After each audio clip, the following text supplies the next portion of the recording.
Hi, welcome to Week in Review, where we look at some of the news in the headlines. I'm Phil O'Connor, the Live Enterprise Director, joined this week by Justin Wingerter and my old friend from the business desk, Don Mecoy. Justin, controversy at the Department of Veterans Affairs, a lot of turmoil at that agency. What's going on over there? Yeah, that's a big question, really. But I mean, I know there is a lot going on over there. First of all, talking about the Oklahoma Department of Veterans Affairs, not to be confused with the federal VA. But yeah, there's an audit release, a state audit release last Wednesday, found toxic leadership at the agency, a lot of disgruntled employees. It's an agency with a couple thousand employees, and several hundred talked to auditors and seem very concerned about a number of different things. Central office is sort of taking control of a lot of what's happening there. You have 7 more or less nursing homes around the state, although they also provide some medical care. And then you have central office in Oklahoma City. And the office, or the various offices, feel that too much control has been centralized at central office in Oklahoma City. And so there's a lot of frustration within the agency. Then you had, this week you had concerns about possible HIPAA violations. 3 Democratic lawmakers raised that concern. They had a state agency, OMES, look into it. OMES says they don't find any HIPAA violations. What happened here is when you had a power or an internet outage in late July, Department of Veterans Affairs Central Office told employees to look at patient records on their cell phones. They're using the same program they would use on computers, but they looked at it on their cell phones, which obviously are much less secure. There are many concerns with anytime you're looking at patient records in a way that you don't typically do. OMES looked into it and found at the state level there didn't seem to be any violations. Obviously HIPAA is a federal law. This will be looked at the federal level by Health and Human Services most likely. So that remains to be seen whether or not there is a HIPAA violation at the Department of Veterans Affairs. But that's kind of where we're at right now. There's a lot going on. Then you have General Miles Deering, who former commander of the Oklahoma National Guard, right, moved into this position, kind of comes out with a statement or some comments that, hey, look, I had a plan. There was or at least there seemed to be a consensus of this is the path that we would follow in trying to, quote, reform the department when he took over. And now he's saying that there's sort of legislative pushback on that. What's going on there? Okay, well, so Deering was the executive director of the Department of Veterans Affairs during most of the audit period. He left that role in January or February of this year and is now the Secretary of Veterans Affairs, which is more of an advisory role. He sits in the governor's cabinet and advises her on veterans issues, but he's not in direct day-to-day running the agency. And so he, in an interview with the Oklahoman Tuesday, kind of took a look back at his tenure and was more or less frustrated by his inability to implement the business-minded reforms that he thought needed to be done. He thought the agency needed to be run like a business in many more ways than it already was. And when he tried to implement those, most notably in Talihina, small southeast, beautiful little town, by the way, down there, they have a Talihina Veterans Center where 2 veterans died under unusual circumstances in 2016 and 2017. So there have been attempts to close the facility since then. That has met a lot of opposition from lawmakers who represent Talihina, city council members, and certainly the employees there who don't want to move much farther away and can't commute far if they move the center outside of Talihina, which is the plan here in the coming years. And the Department of Veterans Affairs will actually consider proposals next month for where to move the Talihina Veterans Center, and I'll have a story on that tomorrow. And so that's kind of another issue. But the Talihina area has created a lot of pushback to what Deering has tried to do at the agency, and rightfully so. They want to keep their Veterans Center there in town, and that's certainly understandable. So he feels that that pushback has really limited his ability to reform an agency that needed some reforms, and he's more or less frustrated with his inability to do so. And as the state sets out to sort of try and reform a lot of these agencies, hiring an audit agency to come in and look at the performance of the state, this is going to be some of the stuff they're going to encounter at every turn. Oh yeah, absolutely. Everybody has an ox that's going to get gored here, and everybody's going to push back against that. Okay, this weekend we also have another installment of the State of Oklahoma series. This one looks at prison reform and looks to Texas as a potential model for us. Tell us what you found about Texas and their efforts down there to decrease the number of people behind bars. Yeah, so in about 2007, Texas, well really for the decades before that, Texas obviously has a notorious tough on crime approach, and they built prisons constantly. Actually there's a 2-year stint, 94 and 95, something like 73 prisons were being built nationwide. 45 of those were in Texas alone, 2-year period building 45 prisons. So they implement some reforms. By 2007, they have to build even more prisons. You're looking at $500+ million, and they decide to go another route. They take half that money and they invest it in various rehab programs, programs to help people get back into society. So this gives judges and prosecutors another option. If someone's addicted to drugs, you can send them to a facility that's not a prison. They can get some treatment. They also improve the rehab and mental health treatment in prison, so people in prison can get those treatments while they're there, and then they can leave, ideally, in a much better position so that they're not reoffending the minute they step out the door. And so those reforms implemented about 2007 resulted in the closure of 8 prisons in Texas.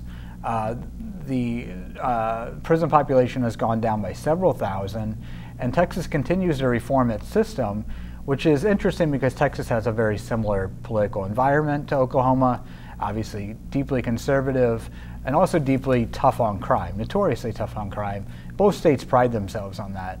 And Texas will tell you that it has not stopped being tough on crime, it's just stopped blowing a lot of money on ways that it doesn't need to on incarceration.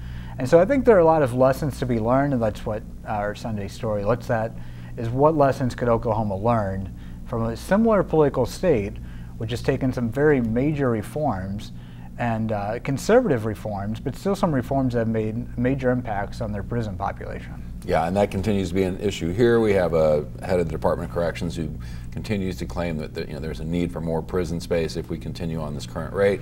At the same time, you have voters approving constitutional amendments, essentially, or petitions to change the way we handle our prison population, making some crimes that used to be felonies misdemeanors, a lot of other changes. And like you said, that's again meeting resistance from DAs, lawmakers. There's been a lot of slow up, a lot of slow rolling on some of those issues. So again, this is another issue that the state will struggle to deal with. But again, we also know that Oklahoma we rank second, third in the number of people imprisoned in this nation now? Second at the latest official rankings. By some measures, we are number 1. Louisiana and Texas, which used to be above us, have taken reforms, and so Oklahoma is most likely number 1 in the number of people per capita that imprison. So those reforms, I mean, yeah, voters have taken some steps. The governor and legislature have taken some minor steps, but those reforms have not turned the tide. And Oklahoma is looking to build 2 new prisons at a cost of maybe $800 million. So it faces that moment that Texas faced in 2007, where it has to build new prisons, it doesn't really have the money to do so, and it could go another route. My Sunday story will take a look at if it wants to go another route, the route that Texas took, if Oklahoma were to choose to go down that path. But it was a radical departure in Texas, and it would be a radical departure here. The solutions are fairly simple, just moving money to a different program rather than prison, but it's nonetheless a cultural shift, and it was in Texas, and it would be here. So it would be a major deal if Oklahoma were to go down this road. I'm not sure politically it wants to, but yeah. We'll see. And again, this is part of our year-long State of Oklahoma coverage, where we're highlighting or putting a spotlight on some of the toughest issues that face the state in education, incarceration, health, mental health. So we're trying to explore a lot of these issues, try to get to some of the root of some of these problems, and in cases like this story, we're trying to see what others have done to try to address some of them, see if we can learn some lessons from those. Don, let's turn to the business world. Everybody's favorite eccentric billionaire, Elon Musk is back in the news this week. What did Elon do this time? Well, I usually come in here and talk about local stories, but I consider this to be kind of a local story because a lot of the people that I talk to, a lot of our readers, they're investors. They invest in the stock market. Elon Musk went on Twitter and announced that he had secured funding to take Tesla private. He needed like $70 billion to do so. And Tesla stock immediately shot up 10%.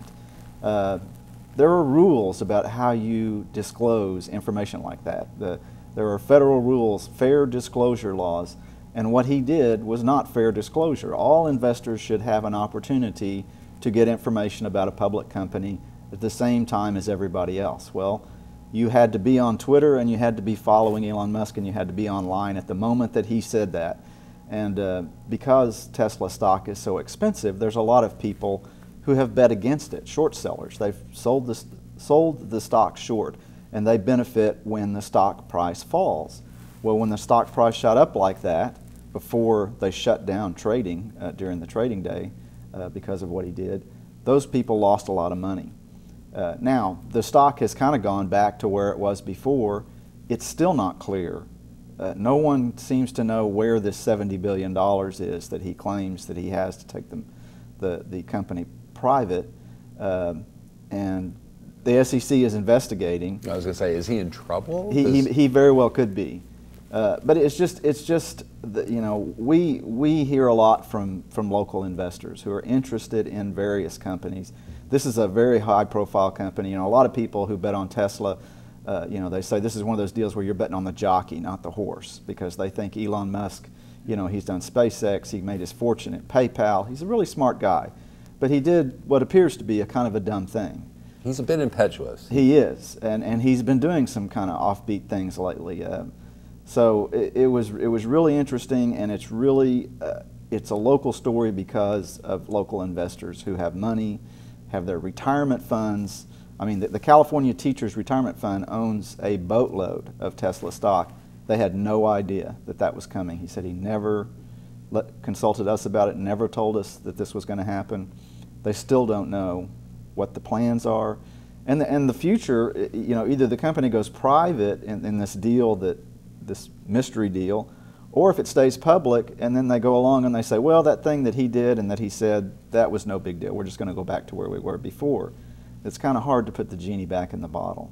Now, is this would just be the car part of his empire, right? Tesla, right? Which itself is still sort of sorting itself out, right? I mean, it's still struggling to meet its production demands and faces some other problems, right? They still have that battery problem. They've still got. They have a multitude of problems. One is they've never shown a profit ever.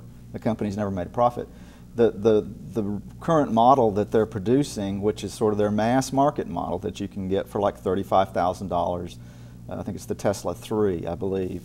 They've never met their production goals, and they've had some issues with the performance of the vehicle, although they've dealt with those if they've come up. But yeah, you're right. They have a lot of struggles, and it appears that the rest of the car industry is somewhat catching up with Tesla. The Tesla was clearly head and shoulders the best electric car you could get. It's still considered by a lot of people, even this new Model 3, is considered kind of the top of the market. But Nissan and GM and Toyota and all these other big auto manufacturers, they're all working on electric cars, and they seem to be making up some ground. He's still brilliant. That the thing that when they showed the rocket coming back and landing on the exact launch pad that it had taken off from, I thought that's the most amazing thing I've ever seen in my life. It's pretty amazing. Yes. Maybe not the birth of my daughter was the most amazing thing. Second most amazing thing I've ever seen in my life. But no, it was just fascinating. Thanks, Don. Thanks for that update. We have this news all the time. We have a newspaper that we deliver to your house. We have a website where you can check this stuff out. We're on your phone 24/7. Check us out. We'll see you next week.